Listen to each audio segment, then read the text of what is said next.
I still remember the sound. It wasn't thunder, and it wasn't a car crash. It was deeper, heavier, final. When I ran outside that morning, I saw it.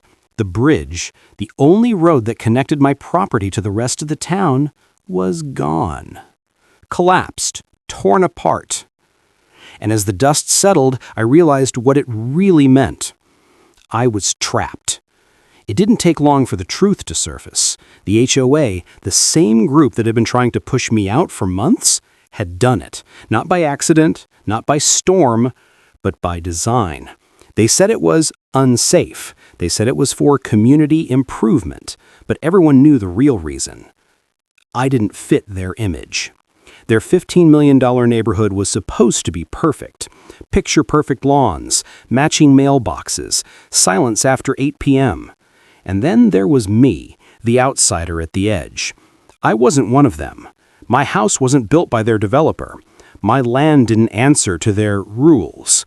And that made me a problem they wanted to erase. At first, it was small things. Letters in my mailbox, complaints about my fence, my truck, even my dog. But when I ignored their threats, they escalated. They started talking about safety concerns. They started holding secret meetings. And then they took down the bridge. They called it maintenance. I called it sabotage. That bridge wasn't just wood and concrete. It was my lifeline, my connection to work, groceries, emergency services, to the outside world. And overnight, it was gone. But here's the thing about being trapped. It doesn't break you. It forces you to fight smarter. Because if they thought cutting me off would make me leave, they had no idea who they were dealing with. So tell me, if your neighbors destroyed the only road to your home just to force you out, what would you do? Before the bridge was gone, before the dust and silence and isolation, life here looked almost perfect. The kind of place realtors photograph for brochures. Manicured lawns, mailboxes lined up like soldiers, streets so clean they almost glowed after every rain. Every house looked the same. Beige paint, white trim, identical porch lights flickering on at sunset. And tucked just beyond that perfect pattern, at the very edge of the neighborhood, sat my home. It wasn't much by their standards. A 2-story cabin-style house I'd restored myself, sitting on a little over an acre of land. My father helped me build the deck, my mother planted the maple tree by the driveway. Every inch of it had a story, and none of it fit their design guidelines. The HOA didn't build my home. It stood here long before the community even existed, long before the signs, the bylaws, the committees, and their endless obsession with uniformity. When the developers came, they built their luxury neighborhood around properties like mine, swallowing the landscape and branding it as a private community. But technically, I wasn't part of it. That's what made me different. I didn't pay their HOA dues. I didn't follow their paint codes. My fence was my own. My dog could run free, and I could park my old pickup wherever I wanted. My only connection to their manicured world was the narrow wooden bridge, the one that crossed a small creek separating my land from their paved roads. Every morning I'd drive across that bridge to get to work, and every evening I'd cross it again, leaving behind the trimmed hedges and polished perfection to return to something quieter, freer. For years, that balance worked. I stayed out of their business, they stayed out of mine. At least, that's how it seemed. It started small. Little things that didn't seem worth worrying about at first. A letter in my mailbox about property alignment. A note on my truck windshield reminding me of parking expectations. I ignored them. After all, I wasn't even under their jurisdiction. What could they really do? But then came the meetings. The HOA started holding them more frequently. They'd gather in the clubhouse, a glossy glass building at the heart of the neighborhood, to discuss maintenance and safety. Sometimes as I passed by, I'd catch people staring. Their looks weren't angry exactly, just uneasy, like I was a stain on their perfect picture. It wasn't about noise or crime or anything real. It was about image. My house didn't match, my truck was too old, my dog barked too loud. It was like I was the reminder of everything they tried to leave behind, a rough edge on a smooth surface. The HOA president, a man named Richard, became the face of it all. Always smiling, always polite, but in that way that never felt sincere. He had a way of talking that sounded like kindness, but carried the weight of control. He'd say, "We just want consistency. It's about maintaining community value." But underneath that polished language was something colder, a belief that anything different was dangerous. I didn't pay much attention, not at first. I had work, a life, things to do. And honestly, I didn't think a group of neighbors with clipboards could really affect me. But I should have seen it coming. The first real warning came in the spring. Heavy rains flooded the creek beneath the bridge. Nothing catastrophic, but enough to make the wood damp and the railings loose. A few days later, I got a letter. Not from the county, not from the city, from the HOA. They strongly recommended I stop using the bridge until further notice. They cited public safety concerns. Public safety? The bridge was on my land, built before their community even existed. There was no public to protect. Still, I took a look. The structure was fine. Worn, sure, but sturdy. It held up through worse storms. I patched the railings, replaced a few boards, and moved on. But that wasn't enough for them. Soon after, another letter came. This time more formal, stamped, signed, and worded like a legal notice.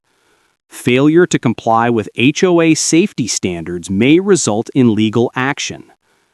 That was the moment I realized they weren't going to let this go. Neighbors started avoiding me. People who used to wave from their driveways suddenly turned away. The friendly atmosphere, the kind that made the community feel alive, disappeared whenever I passed. And then the inspections started. Uninvited, unannounced. HOA board members walking the edge of my property, clipboards in hand, jotting down notes about overgrown vegetation and non-compliant fencing. They couldn't legally step onto my land, but they didn't need to. They could harass, document, threaten, and gossip. And in a place like this, rumors spread faster than truth. By summer, I'd stopped trying to fit in at all. I stopped mowing the front edge of the property that faced their road. I stopped repainting the fence they said was an eyesore. If they wanted to treat me like the outcast, I decided to play the part. But deep down, I knew I was being watched. I could feel it every time I drove across that bridge. It was more than paranoia. It was the way they looked at it, like it didn't belong. Like they were waiting for something to happen to it. The bridge had become a symbol of everything they hated. Independence, separation, difference. And if there's one thing people like Richard couldn't stand, it was something they couldn't control. So when I saw the county maintenance truck parked near the creek one morning, clipboard men talking with HOA board members, something in my stomach turned. They said they were assessing erosion damage, but the bridge hadn't eroded. I checked it myself every week. That's when I realized they weren't waiting for it to collapse. They were planning to remove it. I didn't know when or how, but I could feel it coming. The letters, the meetings, the fake smiles, it all led to one thing: cutting me off. And in a community where appearance meant everything, I was the blemish they needed to erase. The signs were all there, written in small acts and polite threats. I just didn't want to believe it. Because who would? Who would imagine that a group of neighbors, bound by a set of neighborhood rules, would go so far, not just to exclude someone, but to isolate them completely? But as the summer heat thickened and the HOA's attention turned sharper, I began to see the truth. This wasn't about a bridge, it was about control. And I had just become their next project. Perfection, I learned, always comes with a price. And soon, they were going to make me pay it. When it began, it wasn't with a bang. It was with paper. Plain white envelopes, tucked neatly under my door, left on my windshield, stuffed into my mailbox. Each one carried the same tone, polite, professional, and quietly threatening. Violation notice. Reminder, community standards. Urgent safety concern, immediate action required. Each envelope felt heavier than the last. At first, I tried to laugh it off. These people didn't even have authority over my property. I wasn't paying a member of their HOA. They couldn't touch me. Or so I thought. They found ways. It started when I came home one evening to find bright orange flags staked along the border of my land. Tiny markers labeled Survey Boundary. Someone had been there, someone with permission from the county. When I called the office, they told me the HOA had filed a boundary clarification request due to ongoing maintenance concerns. Maintenance concerns? On my land? That was the first time I understood their reach. They didn't need to own the property to influence what happened around it. All they needed was the right paperwork and the right connections. Soon after, contractors started showing up. Trucks parked near the creek, men in neon vests inspecting the soil near the bridge. When I approached them, they said they were just following HOA directives. I told them to leave. They didn't argue, but the next morning, I found a new letter. Unauthorized interference with HOA maintenance activities. Fine, $500. A fine? For something they had no jurisdiction over. It was absurd. But absurdity doesn't protect you. Because they didn't send it once, they sent it again, then another, each one increasing the fine amount, each one threatening further legal action. I stopped responding, I stopped opening the envelopes, but ignoring them didn't make them disappear, it made them multiply. Within weeks, I was buried in letters. Complaints about unapproved exterior structures, warnings about unauthorized vehicles, even a notice about excessive foliage obstructing community sightlines. Sightlines! They were talking about my trees. It was clear now, this wasn't about a bridge or safety. It was about pressure. They wanted to make life unbearable until I gave in, sold, and moved away. But that bridge, my bridge, was the one thing they couldn't directly control. So they focused on everything around it. They contacted the county again, this time about water management compliance. Suddenly, an inspector showed up at my door, clipboard in hand, asking if I had permits for my creek crossing. I told him the bridge was built decades ago, long before the HOA existed. He nodded, scribbled something down, and left. 2 days later, I got another letter. Due to environmental concerns, the structure crossing the community waterway is scheduled for evaluation and possible removal. Removal pending approval. I called every number on that letter, county offices, environmental boards, even the HOA office itself. Nobody took responsibility. Everyone pointed to someone else. By the end of the week, I was caught in a loop of polite voices and dead ends. That's when I noticed the cameras. Tiny black domes mounted on poles along the shared road near the bridge. They hadn't been there before. The HOA called them security enhancements. But every one of them pointed in one direction, toward me. I started documenting everything. Photos, timestamps, letters, emails. I wasn't sure what I'd need it for, but I knew I'd need proof. Because things were getting personal. One night, I came home to find my fence gate wide open. My dog, Max, was gone. I searched the woods, calling his name until my voice broke. I found him hours later, across the creek, muddy and shaking. The latch on the gate wasn't broken, it had been unscrewed. Someone had been inside my yard. I filed a police report. Nothing came of it. The officer said, "Could have been kids," then glanced at the HOA sign and said no more. That's when the anger started turning into something colder. Determination. I fixed the gate, installed my own cameras. Every time I crossed that bridge, I looked at it differently, not as a path home, but as a line of defense. But the HOA wasn't slowing down. They started targeting my mail. Important letters arrived opened, packages went missing. And one morning, taped to my mailbox was a printed page with no signature, no letterhead, just words, "You don't belong here." That was it. It wasn't even subtle anymore. I could have packed up, sold the house, left it behind, but the thing about being pushed, the thing about being cornered, is that at some point you stop running. You start standing your ground. So I started pushing back. I filed formal complaints with the county and the state property board. I documented everything. Photos of the bridge, copies of every envelope, videos of contractors trespassing. I even printed the HOA bylaws. the ones they claimed I was breaking, and highlighted every clause proving they had no legal authority over my land. When I sent it to them, I thought it would end things. But bullies don't stop when you expose them. They adapt. A week later, they filed a new claim, this time about unsafe access. They argued that the bridge posed a community hazard, since emergency vehicles could not safely cross it. Their argument was clever, twisted but clever. If they couldn't control the property, they could control the narrative. Suddenly, it wasn't me versus the HOA. It was me versus the illusion of safety. The county scheduled a safety assessment. I wasn't invited to attend. But I watched from my window as men in vests inspected the bridge, took pictures, and talked quietly amongst themselves. That night, a notice appeared on my front door. Access bridge deemed unsafe, removal pending approval. I remember just standing there, reading those words again and again, as if they'd start making sense if I stared long enough. Removal pending approval. They were actually going to do it. The next morning, the HOA president himself, Richard, was waiting at the edge of the bridge. He smiled when he saw me. "Just looking out for everyone's safety," he said. Then he turned and walked away. I didn't sleep that night.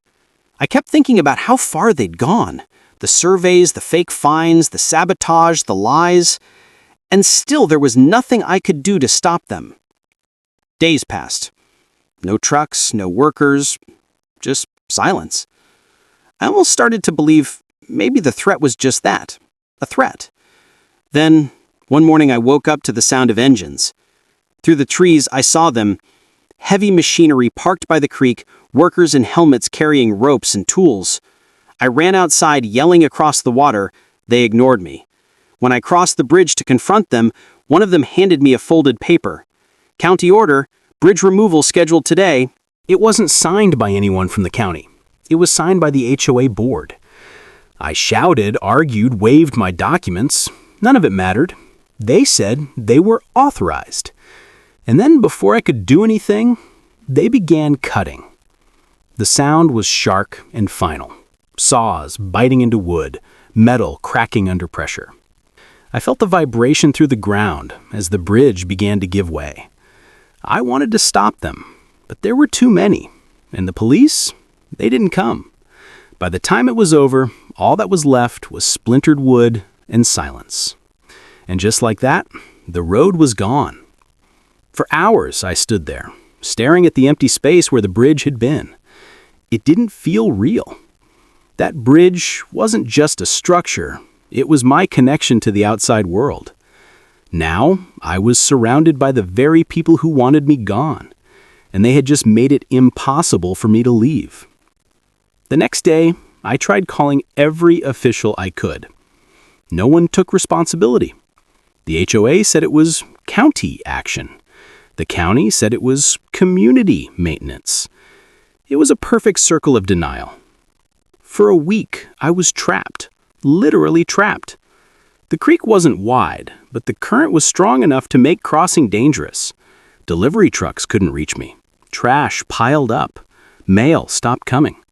I had to park on the far side of the creek and wade across with boots just to get food. And through it all, the HOA stayed silent. No letters now, no warnings, no fake concern. They had done what they wanted, and they thought it was over. But it wasn't. Because when people take everything from you, your peace, your property, your dignity, there comes a point when something inside you changes.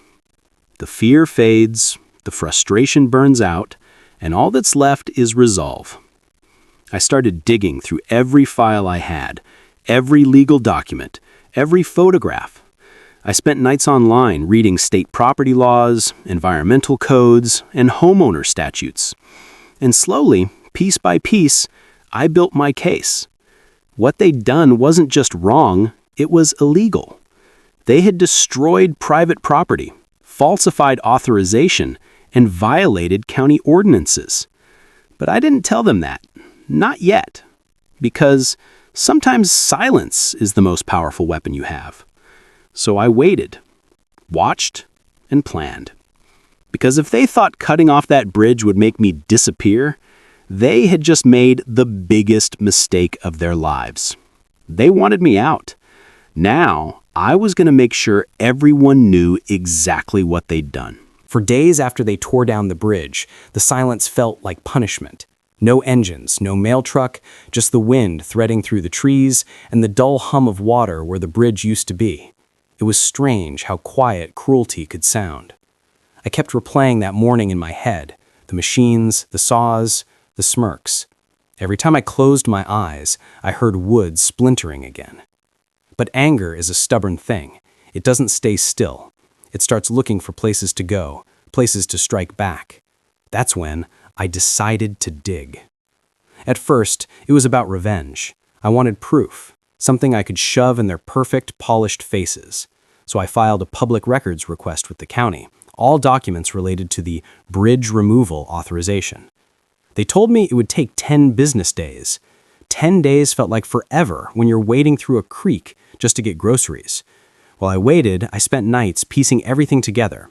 Letters, timestamps, photos of every stake and sign they'd planted. I laid it all across my dining room floor like a crime board. Patterns started to appear. Dates matched meetings, emails from the HOA lined up with county maintenance schedules. They'd been planning this for months. On the 10th day, a thick envelope arrived, stamped with the county seal. Inside were photocopies of permits, signatures, and memos. Most of it looked official, until I noticed something small. The signature authorizing the demolition wasn't the county engineer's. It was forged. Wrong initials, wrong title, and, most telling, the date was 2 days before the county inspection ever took place. My hand shook. They hadn't just lied, they'd faked government approval. That single page was enough to turn an HOA dispute into a criminal act. I scanned everything, uploaded digital copies, and drove into town, parking on the far side of the creek, splashing through knee-deep water to reach my truck. It felt symbolic somehow, dragging myself out of the mud with proof in my hand. At the county office, the clerk's eyes widened as she flipped through the pages. She said, "This isn't ours," she said softly. "I think someone used our letterhead."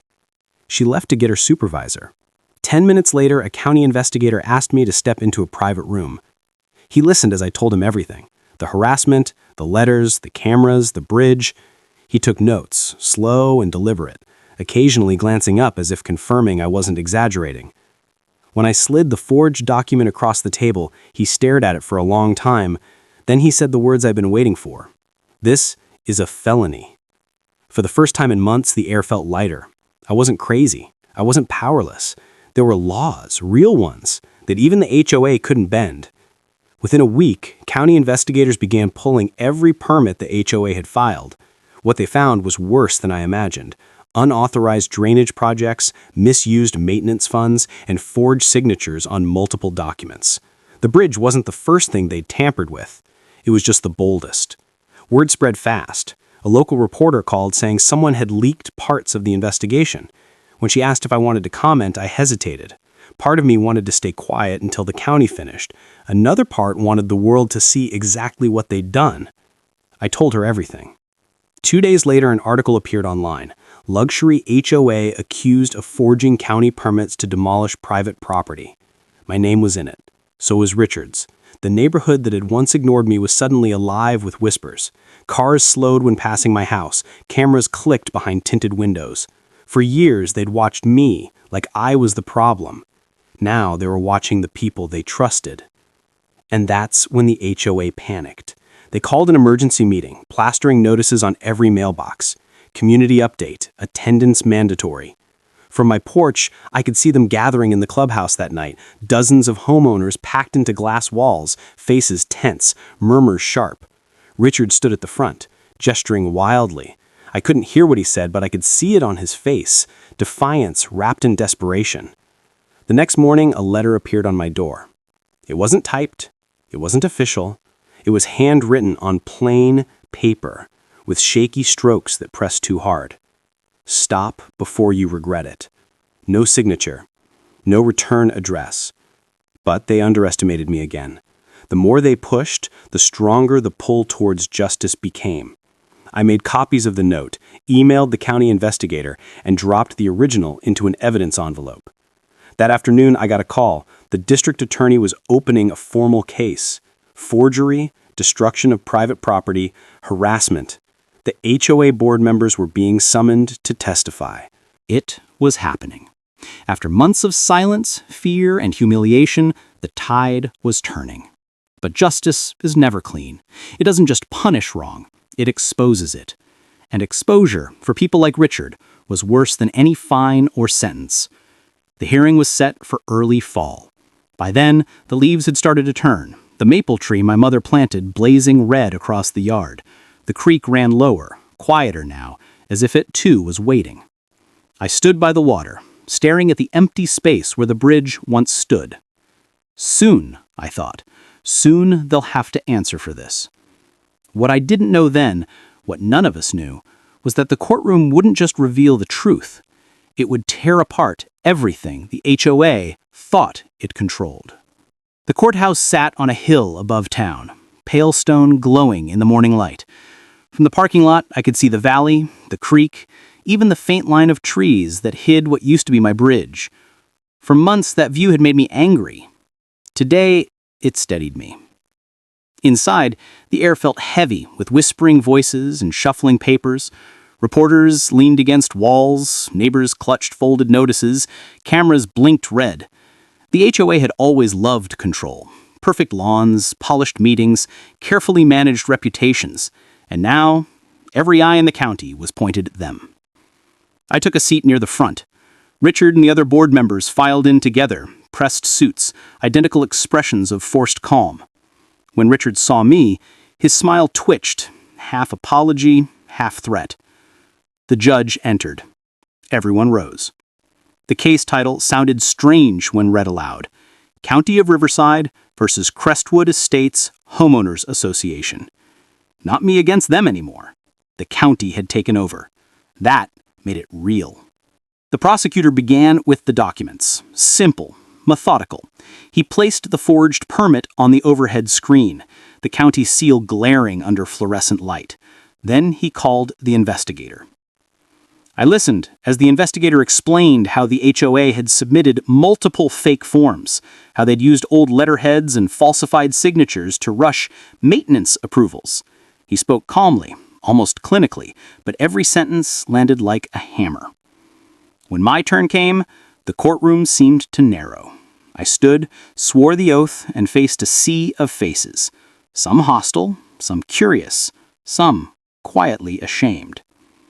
I told them everything, not theatrically, just truthfully, about the letters, the harassment, the cameras, about finding my dog, about crossing the creek with groceries, about the sound the bridge made when it fell. Each detail drew the room tighter, quieter. At one point, the prosecutor asked, "What did that bridge mean to you?" I didn't plan the answer, it just came. It was home. It was freedom. Even the reporters stopped typing. Richard's lawyer tried to turn it. He said the HOA acted in collective good faith, that they believed the structure endangered the community. But good faith doesn't forge signatures.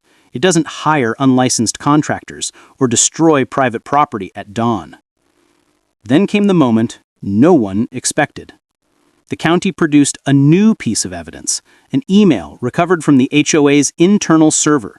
It was from Richard. The subject line read, "Final phase, remove bridge ASAP." The body said, "Once it's gone, he'll have no choice but to sell. The board agrees this will protect property values." You could feel the air leave the room. Richard's face went pale. He tried to whisper to his attorney, but the judge silenced them with a look. The prosecutor read the line again, slower this time, letting the weight of each word settle. That was the moment everything cracked. Neighbors in the back row started murmuring, people who'd lived beside me, who'd believed the HOA's polished version of the story. Some shook their heads, some turned toward the board with open disgust. Richard tried to speak, claiming the email was taken out of context, but the judge cut him off. Context couldn't change intent. The prosecutor finished his statement with a single sentence. They didn't destroy a bridge for safety. They destroyed it for control. After that, the defense didn't have much left to say. When the judge finally adjourned for the day, reporters surged forward. Cameras flashed, microphones appeared like spears. Someone shouted my name. Another shouted Richard's. He pushed through the crowd, red-faced, muttering something about slander. I didn't follow him. Outside, the sun had started to set, orange light spilling across the courthouse steps. People lingered, talking in low voices. A few homeowners approached me quietly, their eyes down. One of them, a woman who used to avoid me at the mailbox, said, "I'm sorry, we didn't know." I nodded. There wasn't much else to say. That night, the local news ran the story. HOA faces criminal charges after forged permit scandal. Footage of the hearing played behind the anchor's voice. The email line flashed on screen. And there, for a second, was my face. Tired, relieved, unbroken. Calls poured in. Friends, reporters, even people from other neighborhoods with their own HOA horror stories. It felt bigger than me now. What had started as one broken bridge had turned into something else. Proof that even the smallest voices could be heard if they refused to be silenced. But the fight wasn't over yet. The judge still had to issue a ruling, and the HOA's attorney promised further motions. Still, the tide had shifted. The power they used to hold, fear, isolation, silence, was gone. The next morning, I returned to the creek. Mist hung low over the water, soft and silver. I've stood where the bridge once began, the soil still scarred from machinery. For the first time, the emptiness didn't feel like loss. It felt like space. Space for something new.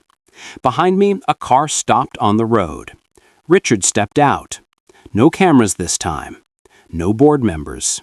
Just him. He walked to the edge of the bank, hands shaking slightly.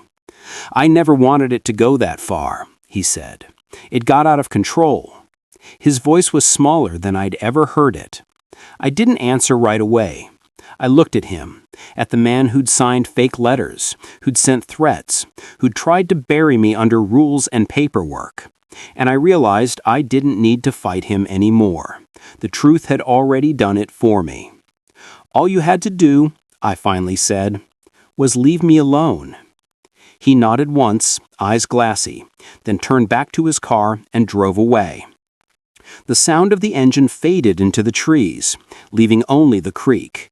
For the first time, it sounded peaceful. A week after the hearing, a brown envelope arrived by certified mail. Inside was a single sheet stamped with the county seal. Judgment entered in favor of the plaintiff. HOA board found liable for fraud, destruction of property, and harassment. Below it, in neat type, was an order requiring the association to rebuild the bridge at its own expense and reimburse all legal costs. I read it 3 times before it sunk in. The paper trembled slightly in my hands, not from fear this time, but from release. For months my world had been shaped by resistance. Now it was shaped by victory. When the news broke, the neighborhood couldn't stay quiet. Half the homeowners demanded a new election. The other half wanted out entirely. The only perfect lawns turned into miniature battlegrounds. For sale signs sprouting like weeds, the clubhouse locked, and the board's logo peeled off the front gate. Richard resigned within days. The county investigation widened, uncovering irregularities in other developments he'd managed.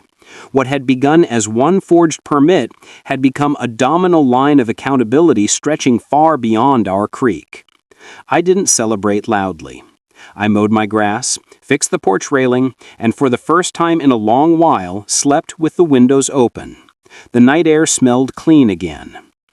3 months later, construction crews returned, not to destroy, but to rebuild. This time the permits were real. The county inspector stood beside them, and I watched from the bank as new beams rose over the water. Each plank felt like a small piece of my life being put back where it belonged. Neighbors came by occasionally, quieter now, humbler. Some brought coffee. Others just stood beside me watching the workers. No one mentioned the past out loud. The silence was apology enough. When the last board was bolted in place, the foreman nodded toward me. "Want to do the honors?" he asked. I stepped onto the bridge. The wood was warm under the sun, smelling faintly of cedar. Midway across, I stopped and looked back at the houses. Identical roofs, empty lots for sale, the illusion of perfection stripped away. For the first time, the bridge didn't separate me from them. It separated truth from pretense. The county later invited me to speak at a community forum about HOA abuse. I almost declined. Public speaking was never my thing. But then I thought of all the letters, the meetings, the fear that kept people silent. If my story could shake even one person out of that silence, it was worth it. That night at the forum, I told them what I'd learned, that rules without empathy become weapons, that communities built on fear eventually collapse under their own perfection, and that no one, no board, no neighbor, no title, has the right to cage another person's home. When I finished, the room stayed quiet for a long moment, then filled with applause. Not the loud kind meant to drown things out, but the steady kind that says, "We understand."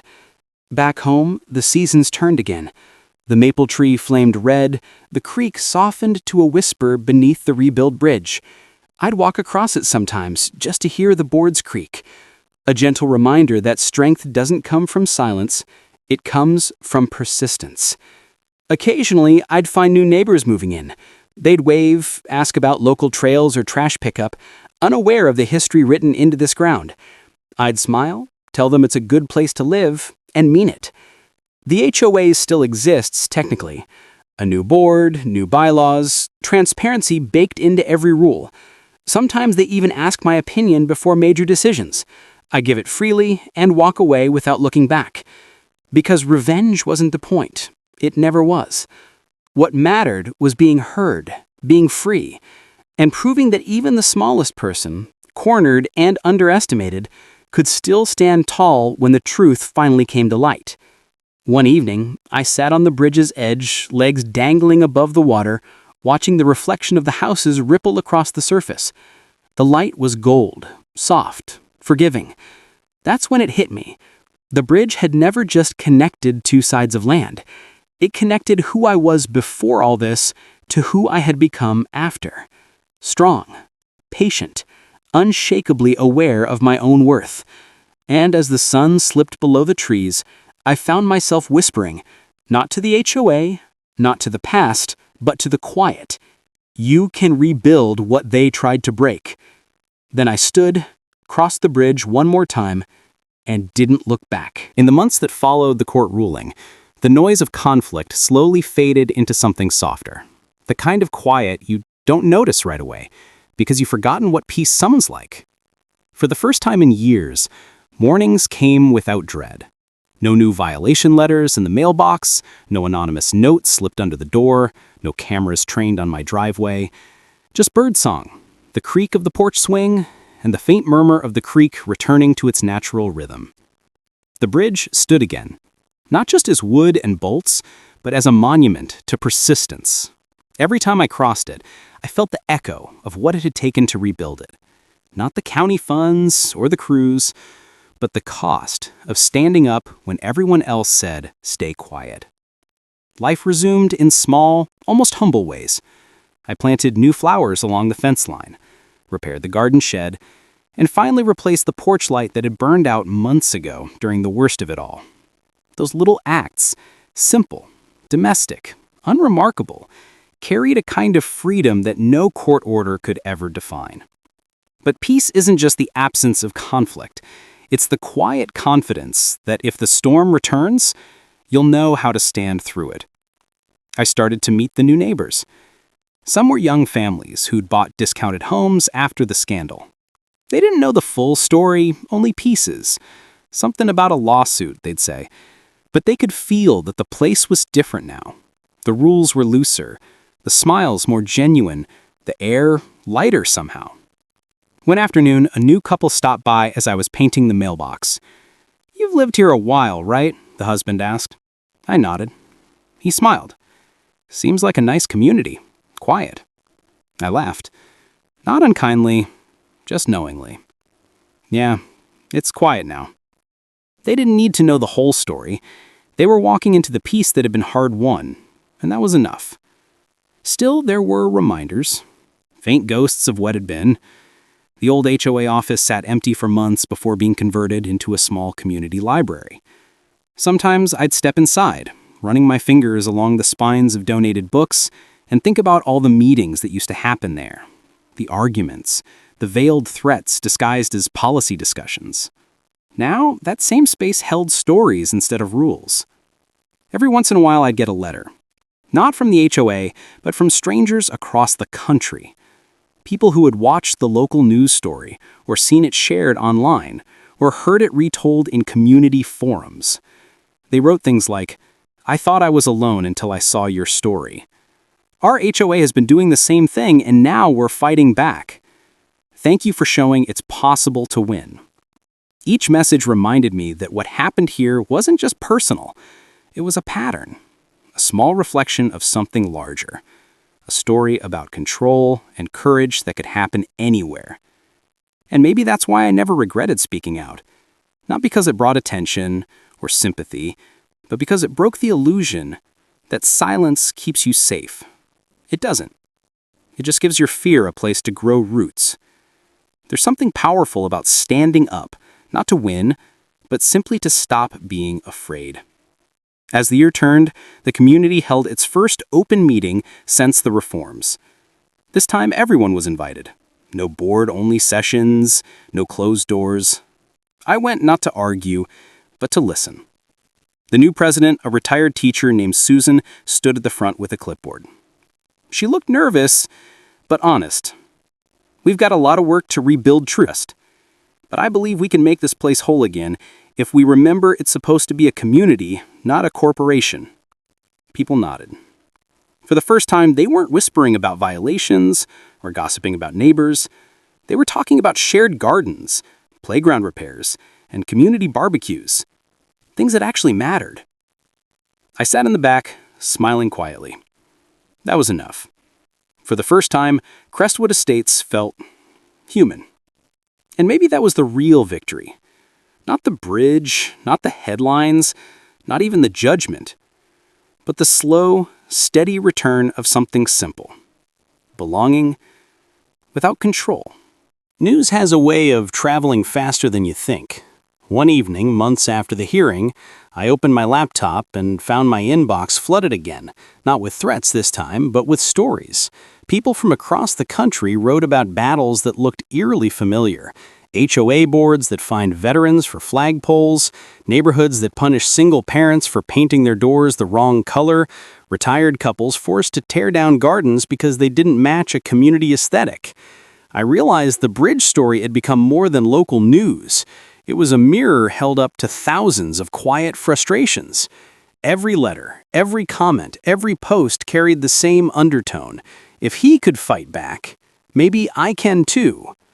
A nonprofit that tracked HOA abuse reached out. They wanted to cite my case as an example of how transparency laws could protect homeowners. I agreed, not because I liked the spotlight, but because I believed in what it could do. Together, we built a short online guide explaining how to request records, document harassment, and organize neighbors legally. Simple steps that could turn fear into structure.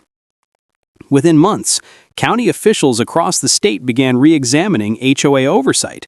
What had once been considered a private matter was now a civic conversation. A local senator even proposed a Homeowner Rights Transparency Act, partly inspired by the scandal.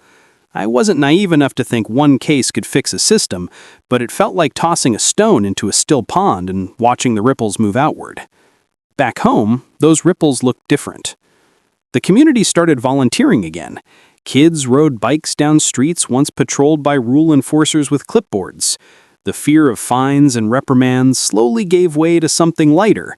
Shared laughter, neighborly help, a sense that people belonged to each other again, not to a set of regulations. Sometimes reporters still called, asking for interviews or follow-ups. I declined most of them. I didn't need to keep retelling the fight. The story had already found its own legs. What mattered was what people did with it afterward. One Saturday, I was invited to a regional town hall about housing fairness. I almost said no, but something about the invitation felt different. It wasn't about reliving the past, it was about shaping the future. I stood on a small stage in a school gym, rows of folding chairs filled with ordinary homeowners, city planners, a few local officials. I spoke not about anger, but about awareness. I told them the truth. Most of us don't realize how much power we give away when we stop paying attention. Rules need reason, oversight needs sunlight, and communities need compassion as much as order. When I finished, a man in the front row stood up. He was older, wearing a faded baseball cap, voice shaky but clear. "My daughter's HOA has been threatening to evict her over wheelchair ramps. Can you help me show her what you did?" I handed him a copy of the guide we'd made. He smiled. "Thank you for building a bridge for the rest of us." That phrase stayed with me. A bridge for the rest of us. It made me realize that the wooden structure outside my home wasn't the only one rebuilt that year. A quieter kind of bridge was forming between people, spanning fear and connection, injustice and change. By winter, the case had become part of training material for new HOA boards in the region, not as a scandal, but as a lesson. Slides quoted one simple line from the judge's ruling: "Authority without accountability corrodes the community it claims to protect." Whenever I read those words, I felt both humbled and proud. The fight had never been about destroying an institution, it was about reminding people that institutions are supposed to serve, not control. There were still moments of weariness, of course. Some neighbors wanted to forget everything that happened, pretend it was ancient history. Others carried resentment. Healing isn't uniform, it's messy, uneven. But even that imperfection felt honest. For the first time, we were learning how to disagree without fear. As spring returned, I found myself walking the rebuilt bridge often, not out of nostalgia, but habit. Sometimes I'd meet strangers there, residents from other towns who had heard the story and just wanted to see it. One family drove 2 hours to visit. The father shook my hand, the kids ran across the boards laughing. "This is where it happened, huh?" I said, "Yes, this is where it started to end." Later that evening, as the last light slipped behind the trees, I thought about the strange alchemy of struggle, how something so bitter could yield something good, not only for me, but for others.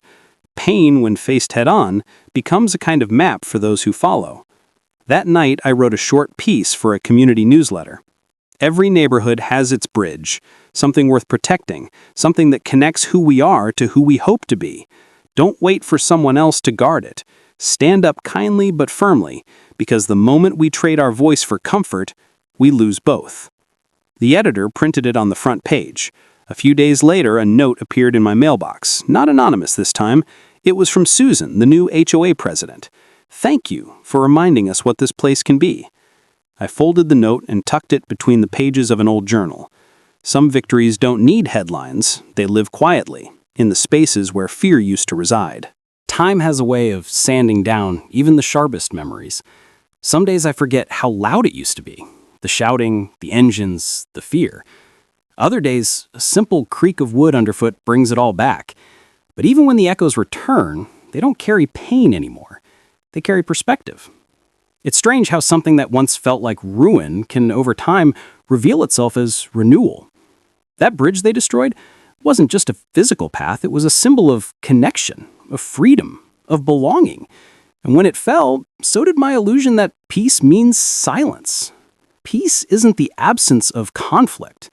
Peace is the courage to confront conflict without losing yourself. In the quiet months after everything ended, I started journaling. Not about the HOA, not about revenge, but about resilience. I wrote about how control disguises itself as order and how compliance is often mistaken for harmony. I wrote about fear and how it grows when we water it with doubt. And slowly, through those pages, I began to understand something simple but powerful. You don't have to shout to be heard. You just have to keep speaking, even when no one seems to listen. Sometimes, at dusk, I sit on the bridge and watch the reflection of the houses ripple across the creek. The light bends, the image distorts, but the foundation stays the same. That's how truth works. It may waver under pressure, but it doesn't vanish. Neighbors come and go now. Families with new dreams, children who laugh without knowing what happened here. I don't tell them the full story unless they ask. Instead, I let them live in the peace we fought for. Once in a while, though, when someone new moves in and asks about the bridge, why it looks newer than the rest of the structures, I just smile and say, it's stronger than it looks. And maybe that's all they need to know. Because the bridge doesn't just belong to me anymore. It belongs to everyone who crosses it, everyone who chooses connection over control, courage over fear. The scandal that once divided us has become a quiet legend, retold in fragments. A rumor of power gone too far, of a man who stood his ground, of a neighborhood that learned humility. But the truth behind it isn't about villains or victims. It's about rediscovery, of voice, of value, of what community really means. People sometimes ask if I'd do it all again, knowing the costs, the isolation, the anger, the long nights wondering if it was worth it. And the answer is always yes, because if you never stand for anything, you eventually fall for everything. I've come to realize that life isn't about avoiding storms. It's about learning to plant your roots so deep that even the fiercest wind can't tear you out of the ground. What the HOA tried to destroy wasn't just a bridge. It was my right to belong without bending. My right to exist in peace without permission. And when I fought back, I didn't just rebuild a crossing, I rebuilt myself. There's a certain peace in knowing that. Some evenings, I see the sunset exactly where it used to rise during the worst days. It paints the sky gold and crimson, spilling color across the creek. The same light that once illuminated destruction now shines on renewal. It's quiet then, and in that quiet I feel gratitude. Not for what they did, but for what it taught me. That you can lose almost everything and still find yourself standing taller than before. That home isn't walls or wood, it's the courage to claim your place in the world. That justice isn't always loud or swift, but it always arrives for those who refuse to bow. And most of all, that no matter how much power people think they hold over you, the moment you stop being afraid, they lose it. As the light fades and the creek darkens into glass, I sometimes whisper a line that came to me the day they rebuilt the bridge. They took the path to control me. I rebuilt it to set myself free. It's not bitterness anymore. It's peace. The kind that comes from surviving the storm and realizing it didn't wash you away. It revealed what was unbreakable. Maybe that's the message I'd leave for anyone still living under unfair rules, still afraid of stepping out of line, still waiting for permission to breathe. You don't owe obedience to injustice. You owe honesty to yourself. And sometimes all it takes to change everything is the courage to say, enough. Because when you do, you might just discover that the walls around you were never walls at all, just shadows waiting for the light to pass through. The bridge stands as proof of that light now. Every nail, every board, every creak beneath my feet reminds me. We are all capable of rebuilding what others try to break. And so I cross it one last time, as the stars begin to rise, the water whispering below, carrying away what's gone, and leaving only what matters. A story, a lesson, a life reclaimed, and a quiet voice in the dark whispering to anyone who needs to hear it. You can rebuild what they tried to break.